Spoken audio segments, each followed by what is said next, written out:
Ladies and gentlemen, welcome back to the channel. I hope you guys are having a fantastic day. I know that I am. Let's get right into the video. We're going to be talking about Call of Duty Vanguard today. Some of the good things, but mainly some of the bad things and some of the things that I think Sledgehammer Games really needs to address before you buy the game, if you haven't already. Right off the bat, I wouldn't recommend buying this game if you haven't already, at least until some of these things I'm going to talk about get fixed. But with that being said, if you are new to the channel, be sure to hit that subscribe button so that you never miss out on any of the Call of Duty content, tips and tricks, videos, banger gameplays. I don't know. You don't want to miss anything that's going on here. And if you are returning or you're one of the new people that stops by, be sure to smash that like button. Let's try to get 20 likes on the video. It only helps. And just as a reminder, we are doing a giveaway at 100 subscribers. We're going to be doing a gift card giveaway to one lucky subscriber. So be sure to subscribe to the channel so that you don't miss out on your chance to win that gift card. So with that being said, let's get right into the video. So let's get right into it. Like I said, I believe this is the worst launch of any Call of Duty since I've started playing COD, at least, and that was back in COD 4. There are some good things in Vanguard, especially like it's very satisfying to get a kill in Vanguard. The guns feel good, with the caveat of you have to get them leveled up first and you have to use the right ones. There are some guns that just, no matter what level you have them, are not good, and we'll get into that in a little bit. The movement also feels amazing. The engine is so smooth. I think going back to this engine, the same engine that they used in Modern Warfare 2019, was a good decision. I think as a whole, the COD community believes that the movement system and the engine is the right one compared to what there was in Cold War. But there is some negatives to the movement side of things, and I'll get into that as well later in the video. And the last thing that's good in Vanguard at this point is I have to give credit to the devs for playing their own game. Now they just have to fix it, you know. So with that being said, let's get into some of the issues with Vanguard. So let's get into some of the issues in Call of Duty Vanguard that not only I, but most of the community agrees with me on. Like I said before, the guns feel good when you have them leveled up and if you use the right ones, but you have to use the right ones. There's little to no weapon balancing. The riot shield glitch still in the game. If you don't know what the riot shield glitch is, this basically means that you can equip the riot shield. Not only will it protect your back, but it also protects the front of you in certain instances.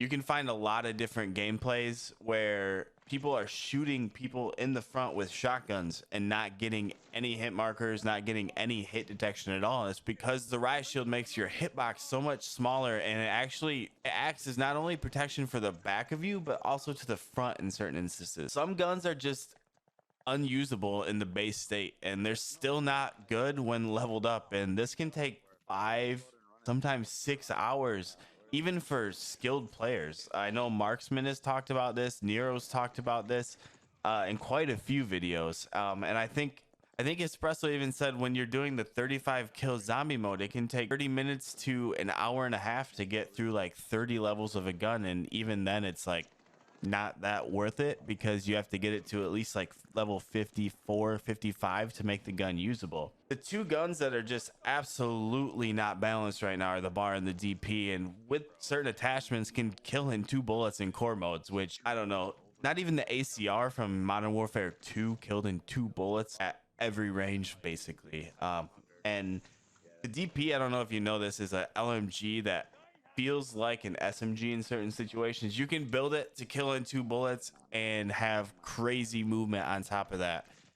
Whereas the bar, it kills in 2 bullets, but it's typically more of like a sit on a head glitch type of weapon. The DP is just not balanced at all. And finally, let's talk about the launchers. The Panzerfaust, it's almost impossible to hit spy planes with. Those of you that are going for camo challenges probably know this. And when you, by some miracle, actually hit a spy plane with it, it doesn't take it down. It takes 2 hits. And one of the challenges for the Panzerfaust and most of the launchers is take down 3 spy planes, counter UAVs, those sort of things in one game, and you have to do that 30 times.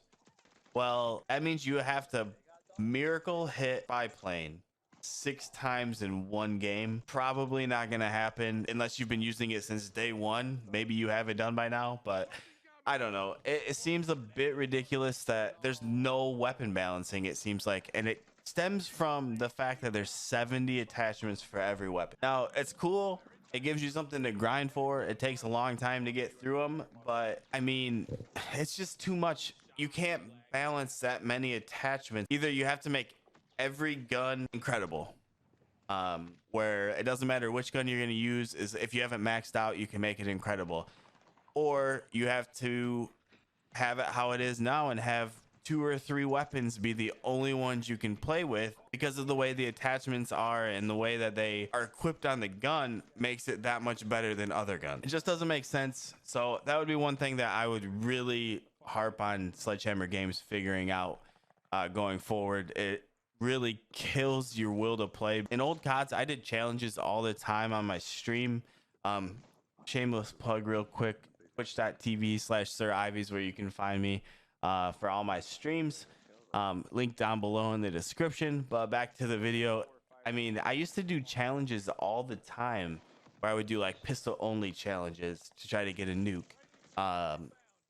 Weird gun builds to get nukes, and you just can't do that on this game. It's physically impossible. There's no skill gap, because once somebody gets the bar leveled up, you're not killing them with a pistol, even if it's the pistol's max level. So that would just be something that I personally would ask to be looked at more. I know that I said earlier that the devs seem to be playing their own game, but the game can't be fixed when you take a week's vacation 3 weeks into the game. I know it was Thanksgiving week, and I'm all for having Thanksgiving off and maybe even Black Friday off. When you are a AAA COD developer, I don't think it's great that your 3 major studios are taking a major vacation only 3 weeks after your game came out. DICE took a vacation, but they didn't take that long of a vacation, and they actually put out a pretty meaningful patch for Battlefield 2042 and addressed some bugs and some things that community really didn't like, and I think COD needs to take a page out of their book going forward. There are so many day one bugs that are still not addressed. There's challenges that don't work in the game, out of the map glitches. Squad spawns are not working correctly. Even in some of the professional matches, there's people spawning like on the opposite side of the map where you shouldn't really spawn, and you're not expecting people to spawn. And then also things just like the combat record are not tracking properly. KD, score per minute, kills per weapon, just not tracking properly. You can check it on COD Tracker. It does seem to be tracking properly on COD Tracker, but why should we have to go to a third-party software to figure out how we're doing in a game when it should be there? There are still issues with characters' outfits not tracking properly. You can finish certain outfits, and then in-game they don't show up. It really seems like they added so much to this game that there is no way for them to make sure everything worked properly. So they're like, well, we'll not mess with the things that are super grindy, because not everyone's going to get there. And we'll punish our day ones, our OGs, for grinding that. And they can just kind of deal with it for a little bit while we fix some of the things we think are bigger instead of fixing everything. I don't think it's that difficult to make sure that these things that people are grinding for in your game, and the people that are playing your game for the full year versus the people that are gonna play it for a couple weeks, and probably around Christmas time they find a new game that they got for Christmas. Not only are the character outfits not tracking properly, but weapon camo challenges not tracking at all. I still personally have the STG ready to be gold, but my headshots and my kill counters are still at 0 out of 10. I have in the game probably close to 3,500 kills with the STG. I can guarantee I have at least 100 headshots, and 3,500 kills is a lot more than 400. And I still can't get gold. It doesn't seem like that big of a deal if you don't play the game all the time, but when you're grinding the game every day and you stream and you want to show off some of the things you worked for, it sucks that I can't use that all while Activision Blizzard's taking an entire week off 3 weeks into the game with a lot of bugs going on. There has been one meaningful update so far since the game came out, and I can only hope that December 5th they update a lot of things, a lot of the bugs and annoying things that are in the game. Like I said at the very beginning of the video, I would not recommend buying this game in its current state. It really seems like you'd be wasting your money. Either stick with Warzone for a little bit longer until the new map comes out in a little less than a week, or you could try playing Halo Infinite. I mean, it's free to play multiplayer. They have very good support. They fixed a lot of things in their game, but yeah, I would not recommend buying this game. And lastly, I could make an entire video on the zombies. Zombies is so bad. So disappointing that Treyarch made the zombies, because it's just not zombies. So you guys enjoyed this video and you guys are still here at the end of the video, I want you to go down below in the comments and put OG. That way I know you made it to the end of the video.